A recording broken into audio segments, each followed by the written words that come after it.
हे student, previous part के जो videos मैंने बनाया उसमें आपने डिटेल में समझा कि किस तरीके से हमारे जो माइक्रो ऑर्गेनिज्म है वो हार्मफुल भी है और बहुत ज़्यादा यूज़फुल भी है।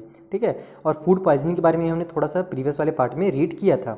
इस वाले पार्ट में हम लोग क्या करेंगे इस वीडियो में कि डिटेल में फूड को हम प्रिजर्व कैसे कर सकते हैं, फूड की हम लोग देखभाल कैसे कर सकते हैं, उसका रखरखाव कैसे कर सकते हैं, ये सीखेंगे।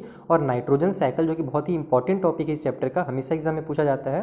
ठीक है। तो वो भी हम लोग इस चैप्टर में यानी कि इस वाले वीडियो में डिटेल में समझेंगे। तो आइए स्टार्ट करते हैं वाला वीडियो। और हमेशा की तरह जो मैंने प्रीवियस वीडियोस बनाए हैं या जो मैं अगला वीडियो बनाऊंगा क्वेश्चन आंसर का, तो उन सभी वीडियो का लिंक भी आपको नीचे डिस्क्रिप्शन बॉक्स में मिल जाएगा। तो आइए अब रीड करते हैं। 2.5 food preservation. In chapter 1 we have learn about the method use to preserve and store food grain. How do we preserve cook food at home. यानी प्रीवियस वीडियो में प्रीवियस क्लास में हमने प्रीवियस चैप्टर में chapter number 1 में जो अनाज होते हैं उनको रख रखाव हमने सीखा था। इस वाले चैप्टर में हम लोग क्या करेंगे, ये देखेंगे कि जो बना हुआ खाना है, ठीक है, उसे अब हम लोग अच्छे से कैसे रख सकते हैं, सड़ने गलने से कैसे बचा सकते हैं। You know that bread left unused under moist condition is attacked by fungus. Microorganism spoil our food. Spoiled food emit bad smell and has a bad taste and change color. Is spoiled of food a chemical reaction? Paheli bought some mangoes, but she could not eat them for a few days. Later she found that they were spoiled and rotten. But she know that the mangoes pickle her grandmother makes does not spoil for a long time. यानी कि देखो जो हम लोग जब खुले में खाना वगैरह रखते हैं तब वो क्या जाता है, उसमें फंगस अटैक कर देता है और वो क्या हो जाता है, सड़ जाता है। उसके अलावा अब जब हम माइक्रो ऑर्गेनिज्म जो खाना को सड़ा देते हैं तो खाने से बदबू आने लगती है, उसका कलर भी चेंज हो जाता है और उसको हम लोग खाने लायक वो रहता ही नहीं है फिर। उसके अलावा फिर यहाँ पर आगे दिया गया कि पहली क्या करती है, कुछ मैंगोज लेकर के आती है उसको, लेकिन वो कुछ दिनों तक खा नहीं पाती, कुछ काम की वजह से बिजी रहती है, वो खा नहीं पाती है। बाद में वो क्या देखती है कि फूड जो हो गया है वो स्पाइल्ड हो गया है, सड़ गया है, रटन हो गया है। ठीक है। लेकिन उसको दिमाग में ये आता है कि मेरा ये मैंगो तो सड़ गया, लेकिन जो मेरी दादी मैंगो से अचार बनाती है वो तो नहीं सड़ता, वो तो बहुत दिनों तक रहता है, साल साल भर। एक गर्मी में बनाती है और दूसरे गर्मी तक रहता है। तो सी इज़ कन्फ्यूज, वो बहुत ज़्यादा कन्फ्यूज हो जाती है। Let us study the common method of preserving food in our home. We have to save it from the attack of microorganism. यानी कुछ यहाँ पर हमको अब तरीके दिए गए हैं जिन तरीकों का यूज़ करके हम क्या कर सकते हैं, घर में खाना को प्रिजर्व कर सकते हैं, अच्छे से बहुत लंबे समय के लिए बचा सकते हैं। जैसे कि पहला जो दिया हुआ है हमको केमिकल मेथड दिया हुआ है। Salt and edible oil are the common chemical generally use to check the growth of microorganism. यानी कि सेल्ट वगैरह से या फिर एडिबल जो खाने वाले तेल रहते हैं ना, उससे हम लोग बहुत दिनों तक खाना को आसानी से बचा सकते हैं माइक्रो ऑर्गेनिज्म से। Therefore they are called preservative. इसीलिए ये जो है सेल्ट और एडिबल ऑयल्स, इनको प्रिजर्वेटिव भी कहा जाता है। वी एड सेल्ट, सेल्ट में समझ रहे हो ना, नमक वगैरह, ठीक है, वगैरह नहीं मतलब नमक ही होता है सेल्ट का मतलब। सेल्ट और acid preservatives to pickle to prevent the attack of microbes. Sodium benzoate and sodium bisulphite, ठीक है, आर कॉमन प्रिजर्वेटिव। यानी कि जो सेल्ट होता है वो बहुत दिनों तक अचार को बचाया रहता है, किससे, तो माइक्रो ऑर्गेनिज्म से। These are also use in jam and squashes to check their spoilage. इसके अलावा ये सब जो चीज़ें दी गई थी ना यहाँ पर, बेंजोएट, ये सब देखो केमिकल चीज़ें हैं, ये आपको आगे चल करके और डिटेल में आप जब केमिस्ट्री पढ़ोगे ना तब मैं वहाँ पर आपको डिटेल में इसको समझाऊंगा। ठीक है। ये पाउडर की तरह ही होता है, तो ये सब जैम वगैरह को बचाने के लिए भी इनका यूज़ किया जाता है। ठीक, अगला चलते हैं। तो प्रिजर्वेशन बाय कॉमन सेल्ट, यानी जो हम लोग नॉर्मल घर में जो नमक रखते हैं ना, उससे भी हम लोग कई सारी चीज़ों को, मांस वगैरह को ना सड़ने से बचा सकते हैं। देखो यहाँ पर रीड करता हूँ मैं। Common salt has been use to preserve meat and fish for ages. यानी बहुत लंबे समय तक मीट और फिश को सड़ने वगैरह से ये कॉमन सेल्ट जो होता है बचा लेता है। Meat and fish are covered with dry salt to check the growth of bacteria. Salting is also use to preserve amla, raw mangoes, है ना, टेमरिंड एटसेट्रा। यानी कि जो हमारे सेल्ट होती है, जो घर में हम लोग नमक यूज़ करते हैं, वो क्या करता है, बैक्टीरिया के ग्रोथ से हमारे जो मीट वगैरह है उनको बचाता है। उसके अलावा आंवला वगैरह को भी और मैंगो वगैरह को भी ये जो नमक है ना, इससे हम लोग प्रिजर्व कर सकते हैं। ठीक है। आगे चलते हैं। प्रिजर्वेशन बाय शुगर रीड कर लेते हैं कि शुगर से हम लोग अब कैसे प्रिजर्व कर सकते हैं किसी भी खाने की चीज़ को। तो jam jellies and squashes are preserve by sugar. ठीक है। जैम जेलीज वगैरह जो आप ईट करते हो ना, वो ज़्यादातर शुगर के थ्रू ही उसको प्रिजर्व किया जाता है, लंबे समय तक बचाया जाता है। Sugar reduce the moisture content which inhibit the growth of bacteria which spoil food. यानी कि जो बैक्टीरिया क्या चाहिए, थोड़ा सा नमी चाहिए, मॉइस्चर चाहिए, तो जो शक्कर रहता है वो उस नमी को ख़त्म कर देता है जैम वगैरह से। तो उससे भी क्या हो जाता है, वो बहुत दिनों तक सड़ने से, बैक्टीरिया की वजह से सड़ने से वो जैम्स और जेली जो होती है ना वो बच जाती हैं और आप उसको लंबे समय तक यूज़ कर सकते हो। आगे रीड करते हैं अगला, किस तरीके से हम लोग बचा सकते हैं। तो preservation by oil and vinegar, ठीक है। वेनिगर क्या होता है, तेल की तरह ही होता है, खट्टा खट्टा रहता है, ठीक है। तो use of oil and vinegar prevent spoilage of pickles because bacteria can not live in such an environment. यानी कि जब हम लोग तेल डाल देते हैं अचार में, पिकल देखो अचार को कहा जाता है, ठीक है, और या फिर वेनिगर डाल देते हैं उसमें हम लोग, वेनिगर जो होता है ना खट्टा करने के लिए रहता है, तो वो सब जब हम लोग डाल देते हैं ना, तो वहाँ पर जो इन्वायरमेंट बन जाता है उसके अंदर, उस डब्बे के अंदर अचार में जो इन्वायरमेंट बन जाता है उसमें फिर बैक्टीरिया नहीं रह सकता। Vegetable, fruit, fish and meat are often preserve by this method. इसके अलावा वेजिटेबल, ये जो लिखी गई है वेजिटेबल्स वगैरह, इनको भी हम लोग क्या कर सकते हैं, इस मेथड से बहुत लंबे समय के लिए प्रिजर्व कर सकते हैं। अब ये जो हीट एंड कोल्ड ट्रीटमेंट है ये बहुत ही इंपॉर्टेंट है, इससे रिलेटेड क्वेश्चंस भी आते हैं, ठीक है, और ये आपको जानना जरूरी है क्योंकि आगे क्लास में इसका काम आएगा कि कैसे हम लोग गर्म करके ठंडा करके चीज़ों को बचा सकते हैं। तो you must have observe your mother boiling milk before it is store और यूज्ड। यानी कि आपने देखा होगा कि आपकी मम्मी क्या करती हैं, जो हम लोग मिल्क को यूज़ करने वाले रहते हैं, है ना, तो सबसे पहले मिल्क को, वो दूध को उबाल लेती हैं। बॉइलिंग किल मैनी माइक्रो ऑर्गेनिज्म, ठीक है, और बॉयल करने से क्या होता है, बहुत सारे माइक्रो ऑर्गेनिज्म मारे जाते हैं। आगे रीड करो यहाँ पर, similarly we keep our food in the refrigerator, low temperature inhibits the growth of microbes. इसके अलावा भी हम लोग क्या करते हैं कि फ्रिज में बहुत चीज़ों को रख देते हैं ना, तो फ्रिज में बहुत ज़्यादा ठंड रहता है, उससे भी बहुत सारे माइक्रो ऑर्गेनिज्म वहाँ पर मर जाते हैं, यानी कि उसमें रह ही नहीं सकते, आ ही नहीं सकते उतने ठंडे इलाके में, ठीक है।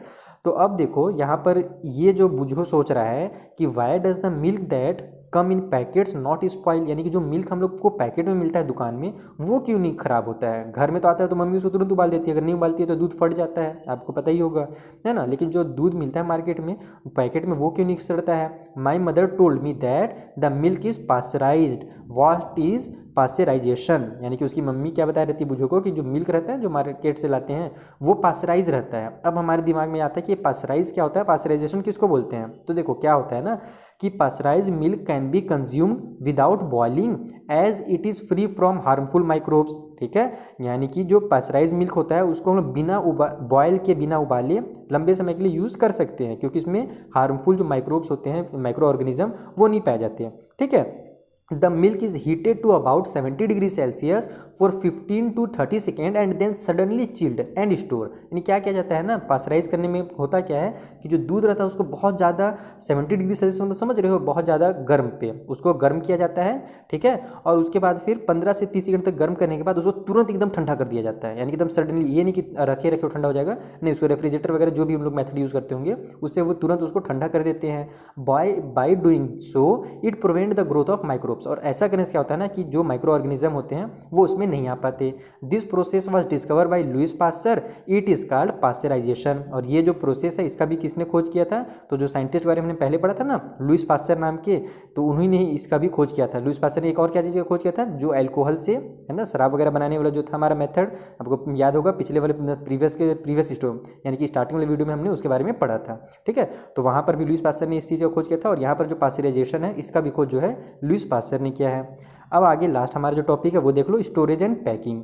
यानी कि स्टोर करके भी, पैकेट को अच्छे से सील पैक करके भी ना हम लोग क्या कर सकते हैं, खाना को बहुत दिनों तक बचा सकते हैं। जैसे इंडिया में तो आपको ज़्यादा बासी वगैरह खाना नहीं मिलता है, लेकिन जब आप विदेशों में जाओगे, अमेरिका वगैरह में, तो वहाँ पर कैन में खाना पैक रहता है। तो यहाँ पर रीड करो, this days dry fruits and even vegetable are sold in sealed air tight packets to prevent the attack of microbes. यानी कि जो ड्राई फ्रूट होते हैं, काजू किशमिश वगैरह, उसके अलावा कई वेजिटेबल भी आप देखोगे कि मॉल वगैरह में ना पैक करके एकदम रखा जाता है, सील पैक करके, उसमें नाइट्रोजन वगैरह गैस से जो भी रहता होगा उसमें उसको पैक करके एकदम अच्छे से रख देते हैं। उससे भी क्या होता है कि उसके अंदर फिर माइक्रो ऑर्गेनिज्म नहीं जा पाते हैं, ठीक है।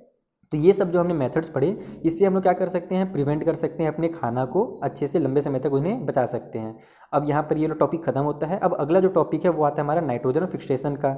नाइट्रोजन फिक्सेशन मतलब कि जो नाइट्रोजन हमारा यूज़ हो रहा है, एयर में तो है 78% नाइट्रोजन, लेकिन जो हम लोग यूज़ कर रहे हैं ना उसके बारे में यहाँ पर दिया गया है। तो चाहिए हम लोग इसको रीड करते हैं।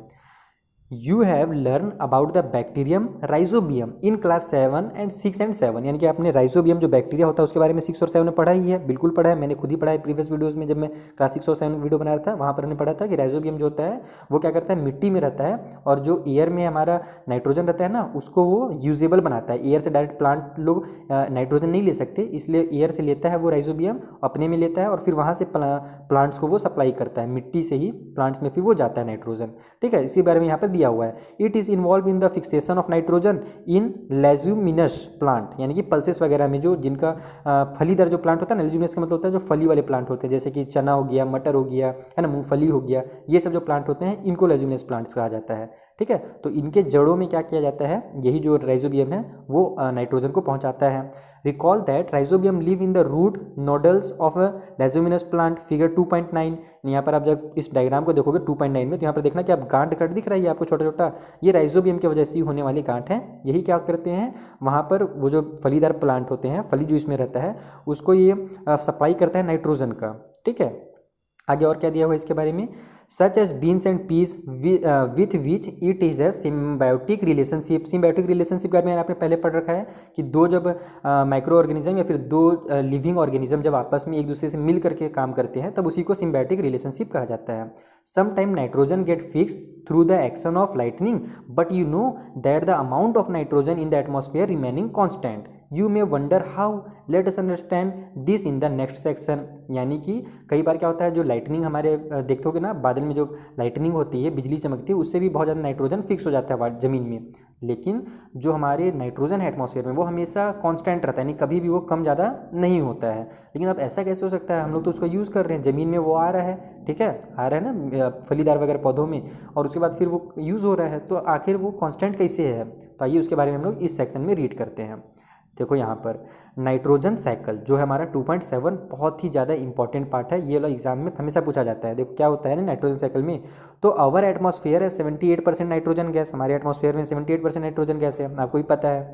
Nitrogen is one of the essential constituent of all living organism as a part of protein, chlorophyll, nucleic acid and vitamins. The atmospheric nitrogen can not be taken directly by plant and animals. वही चीज लिखा है कि जो atmosphere में nitrogen रहता है उसको हम लोग डायरेक्ट यूज नहीं कर सकते। Certain bacteria and blue green alga present in the soil fix nitrogen from the atmosphere and convert it into compounds of nitrogen. यानी कि कुछ जो बैक्टीरिया हैं जैसे कि राइजोबियम हो गया या फिर ग्रीन एल्गा टाइप से जो होते हैं, ठीक है, वो क्या करते हैं, वही एयर वाले नाइट्रोजन को लेते हैं और उसका कंपाउंड बना देते हैं, किसमें, सॉइल में, मिट्टी में। Once nitrogen is converted into this usable compound, it can be utilized by plant from the soil through their root system। यानी कि जब वो नाइट्रोजन सॉइल में आ जाता है तब फिर प्लांट अपने रूट सिस्टम से उसका यूज़ करते हैं उस नाइट्रोजन का। Nitrogen is then use for the synthesis of plant protein and other compound. Animal feeding on plant get this protein and other nitrogen compounds. यानी कि प्लांट क्या करते हैं, फिर उसी नाइट्रोजन का यूज़ करके अपने में प्रोटीन वगैरह जो भी बनाना रहता है वो बनाता है, और फिर जो एनिमल उस प्लांट को खाता है, ठीक है, बकरी वगैरह जो भी है जो उस प्लांट को खाता है उसको फिर वो प्रोटीन वहाँ पर से और वो नाइट्रोजन जो है वहाँ पर से मिल जाता है। यहाँ पर हमको जो 2.10 का फिगर दिया हुआ है इसके बारे में भी हम लोग डिटेल में पढ़ेंगे, थोड़ा सा इसको और रीड कर लेते हैं, छोटा सा पैराग्राफ बचा है। When plant and animal die, bacteria and fungi present in the soil convert the nitrogen wastage into nitrogenous compound to be used by plants again। यानी कि जब कभी प्लांट्स जिनके में नाइट्रोजन रहता है वो डाई हो जाते हैं, किसी तरह से मर जाते हैं, उसके अलावा या फिर एनिमल जो उसको ईट किया था वो अगर उसका डेथ हो जाता है, तो जो बैक्टीरिया वगैरह है सॉइल में, जो पहले से बैक्टीरिया फंगी है, वो क्या करते हैं, दोबारा से उनके बॉडीज से उस नाइट्रोजन वेस्ट को जो नाइट्रोजन कंपाउंड होता है उसमें चेंज कर लेते हैं, और फिर जो दूसरे प्लांट होते हैं उनका यूज़ दोबारा से ज़मीन से कर लेते हैं। यानी कि यूज हुआ पहले, फिर सड़ा गला, और फिर दोबारा से उसका यूज कर दिया जा रहा है, ठीक है। Certain other bacteria convert some part of them to nitrogen gas which goes back into the atmosphere. इसके अलावा जब प्लांट वगैरह का डेथ हो जाता है, एनिमल से डेथ हो जाता है, तो कुछ बैक्टीरिया ऐसे होते हैं जो उस नाइट्रोजन को दोबारा से नाइट्रोजन गैस में कन्वर्ट कर देते हैं और वापस एटमॉस्फेयर में भेज देते हैं। As a result, the percentage of nitrogen in the atmosphere remain more or less constant। इसीलिए क्या होता है कि जो हमारा एटमॉस्फेयर में नाइट्रोजन का परसेंट है वो हमेशा कांस्टेंट रहता है। अब देखो यहाँ पर हम लोग इसको रीड करते हैं, ये वाला जो हमारा है, ठीक है, नाइट्रोजन साइकिल, ये एग्जाम में आता है, इसको याद कर लेना। सबसे पहले क्या होता है, एटमॉस्फेयर में नाइट्रोजन है, ठीक है, वो लाइटनिंग की वजह से, लाइटनिंग यानी कि वही बिजली की वजह से कंपाउंड हो जाता है नाइट्रोजन सॉइल में, ऐसे भी आ जाता है डायरेक्ट यहाँ। उसके अलावा भी दूसरा प्रोसेस क्या होता है, ये तो लाइटनिंग की वजह से होता है, या फिर नाइट्रोजन फिक्सिंग बैक्टीरिया जो है वो क्या करते हैं, उसको एटमॉस्फेयर से लेते हैं, और bacteria in turn fix nitrogen into nitrogenous compound, और उसको फिर वो नाइट्रोजन के कंपाउंड में चेंज कर लेते हैं। ठीक है, इतना क्लियर है। दो तरीके से आ रहा है, या तो इधर से बैक्टीरिया के हेल्प से आ रहा है या फिर लाइटनिंग की वजह से वो सॉइल में आ जा रहा है। फिर यहाँ से क्या हो रहा है, इसको जो होता है प्लांट्स वगैरह अपने में ले लेते हैं, ठीक है, जो कंपाउंड जब नाइट्रोजन जमीन में आ गया, यूजेबल बन गया, तो उसको प्लांट्स अपने में ले लिए, एनिमल उसको ईट कर लेते हैं प्लांट्स को, फिर एनिमल से क्या हो जाता है कि nitrogenous waste from excretion and death, यानी कि उनका जो जब वो एक्सक्रीट करते हैं तो उसमें से जो नाइट्रोजन निकलता है या उनका जब डेथ हो जाता है तो दोबारा से वही नाइट्रोजन एनिमल से कहाँ पर आ जाता है, वो दोबारा से फिर मिट्टी में आ जाता है। और फिर मिट्टी से वो नाइट्रोजन क्या हो जाता है, बैक्टीरिया उसको टर्न कर देता है, दोबारा से कंपाउंड बना देता है, या तो वो गैस बना देता है या फिर वो नाइट्रोजन दोबारा यूजुअल बना देता है। ठीक है, तो जब गैस बन जाता है तो फिर वो दोबारा से एटमॉस्फेयर में पहुंच जाता है। तो इस तरीके से आपको ये वाला जो है ना 2-3 बार इसको बनाना है और इसको याद करना, एकदम दिमाग में अच्छे से फिट कर लेना है। ये जो होता है एग्जाम में कई बार आता है, आपके टेस्ट में भी आएगा, नाइट्रोजन साइकिल एग्जाम्स में भी आते हैं। ठीक है, तो ये रहा हमारा नाइट्रोजन साइकिल यहाँ पर कंप्लीट। अब क्या दिया हुआ है इसके बाद, तो कुछ नहीं है, पूरा कंप्लीट हो गया। कीवर्ड्स दिए गए हैं, कीवर्ड्स मैं आपको हमेशा बोलता हूँ कि एक बार जरूर रीड कर लेना। कीवर्ड से फायदा ये होता है कि रिवाइज हो जाता है, और उसके अलावा व्हाट यू हैव लर्न, ये जो हमारा टॉपिक दिया रहता है ना, ये भी एक तरह से क्या है, रिवीजन ही है। अगर आप इसको एक बार रीड कर लोगे, जैसे मान लो एग्जाम आपका आ गया, ठीक है, तो आप एग्जाम में पूरा चैप्टर दोबारा रीड नहीं कर सकते हो, लेकिन अगर आप ये जो टॉपिक्स यहाँ पर दिए गए हैं इनको जब रीड करोगे ना, तो आपको पूरा जो आपने चैप्टर भी पढ़ा, वीडियोस जो देखा आपने, उसका आपको पूरा एक बार दिमाग में ऑटोमेटिकली रिवाइज हो जाएगा। पूरे चीज़ वही जो है ना, उन्हीं को शॉर्ट में करके यहाँ पे दिया गया है। तो अगर आप डिटेल में पढ़े रहोगे तो अच्छे से एक बार रिवाइज हो जाएगा। बाकी शॉर्ट में अगर बाद में इसमें डायरेक्ट आप शॉर्ट में ही पढ़ोगे ना ये, तो फिर ये फिर दिमाग में नहीं आएगा। इसलिए आपको पहले एक बार जरूर से ये बुक को रीड करना है, वीडियोज़ को देखना है, ठीक है, और उसके बाद फिर एग्जाम के टाइम पे या फिर अपने से अभी क्वेश्चन आंसर से पहले एक बार इनको रीड कर लेने से। एक पहला वाला मैं ही रीड कर देता हूँ। देखो क्या दिया हुआ है कि micro organism are too small and are not visible to the unaided eye, यानी कि माइक्रो ऑर्गेनिज्म क्या होते हैं, बहुत ज़्यादा छोटे होते हैं, इसलिए उनको हम लोग खुले हुई आंखों से अपनी यानी कि नहीं देख सकते, बिना माइक्रोस्कोप की वगैरह के नहीं देख सकते। ठीक है, उसके अलावा भी बहुत सारी चीज़ें यहाँ पर आपको मिलेंगी जो आपने पूरे चैप्टर में रीड किया है। अब मिलेंगे हम लोग नेक्स्ट वीडियो में, जहाँ पर जो हमारे एक्सरसाइजेस हैं, क्वेश्चन आंसर है, उनको मैं आपको एकदम शॉर्ट एंड है ना फाइन तरीके से सिंपल लैंग्वेज में लिखवा दूंगा। Thank you for watching. उस वीडियो का लिंक भी आपको नीचे डिस्क्रिप्शन बॉक्स में मिल जाएगा।